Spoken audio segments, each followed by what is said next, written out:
Hello everyone, how are you today? ¿Cómo están mis queridos estudiantes? Espero que se encuentren muy bien en casita, juiciosos. Bueno, este video en sí es para hablar un poco de cómo va a ser la temática de esta semana, ¿listo? Bueno, como ustedes ya bien saben, nosotros tenemos la evaluación general el día viernes, yo creo que en la hora de la mañana.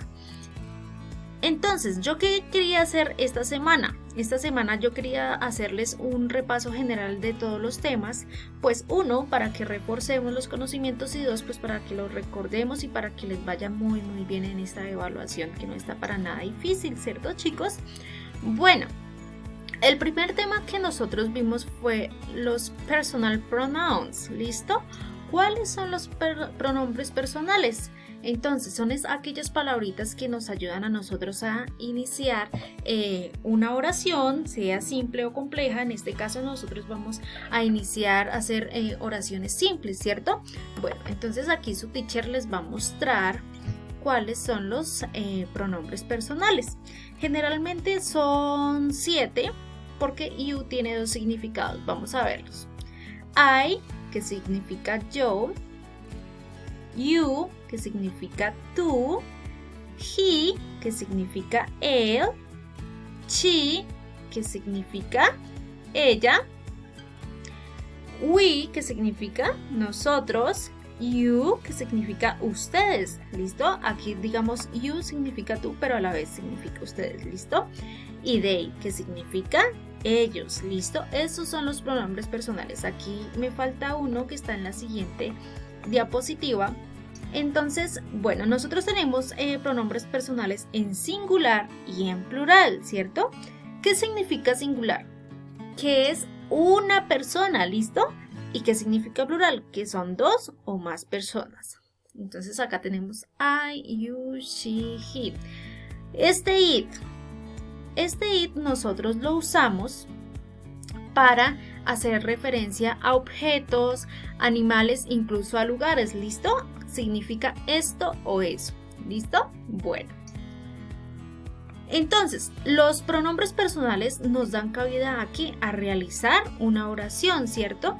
Entonces, el siguiente tema que nosotros vimos fue el verbo to be, que significa ser o estar, ¿cierto?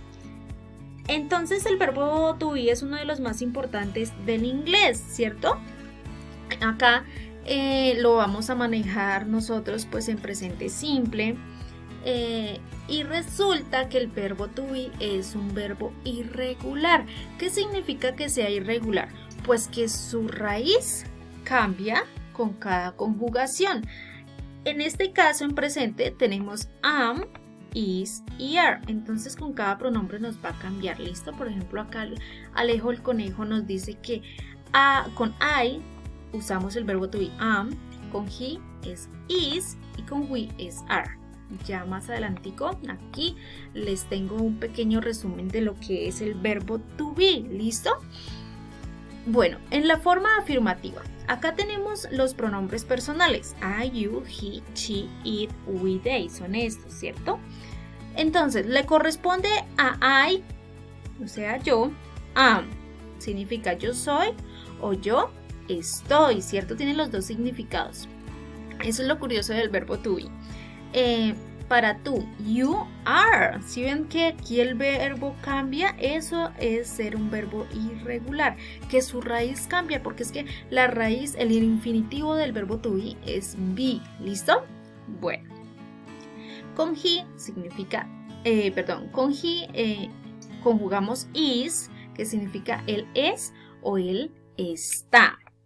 She is, ella es o ella está. It es, eso es o eso está. We are, nosotros somos o nosotros estamos. You are, tú eres o tú estás. Y they are, que son ellos son o ellos están. Ustedes se dan cuenta que si ven que cambia el verbo to be es irregular. O sea que nosotros debemos pues aprendernos la estructura del verbo to be y cómo se conjuga con cada uno de nuestros pronombres, ¿cierto? Entonces tenemos a am, is y are. ¿Qué pasa aquí? En la forma negativa, pues nosotros vamos a utilizar la misma estructura de la forma afirmativa, pero, ahí va la cuestión, pero le agregamos después del verbo to be la partícula not a todos, ¿listo? Para hacer una negación. ¿Qué es una negación? O sea que una persona no es o no está. Por ejemplo, I am not a doctor, porque yo no soy una doctora. I am a teacher. ¿Listo? Bueno, en la forma interrogativa sí tenemos que hacer una variación. Resulta que el verbo to be en este caso lo colocamos de primeras y el sujeto, que es el pronombre personal, de segundas. ¿Listo? Bueno, por supuesto, le debemos colocar el signo de interrogación. ¿Listo? Bueno, acá yo les tengo pues una explicación gramatical muy breve, de hecho.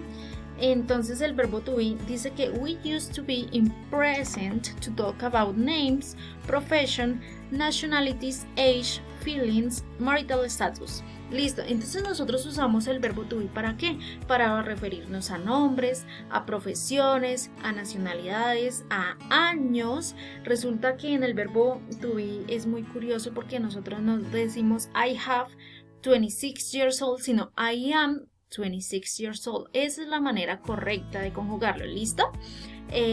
Para sentimientos, por ejemplo, I am happy. En marital status. ¿Listo? Acá digamos, tengo a mi amiguito Frank, ¿cierto? Que está diciendo algunas oraciones usando el verbo to be. Entonces, Frank says, I am Frank. ¿Ven? Entonces ahí está hablando del nombre, ¿cierto?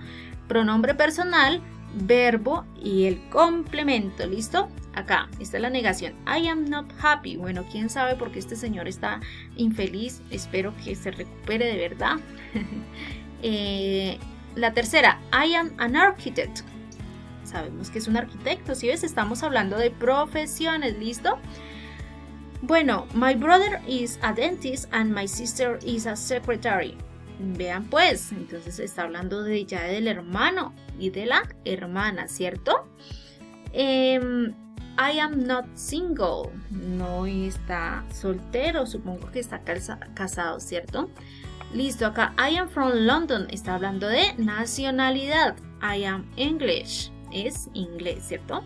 My favorite sports are tennis and golf. ¿Listo? Bueno. Acá, ¿qué pasa?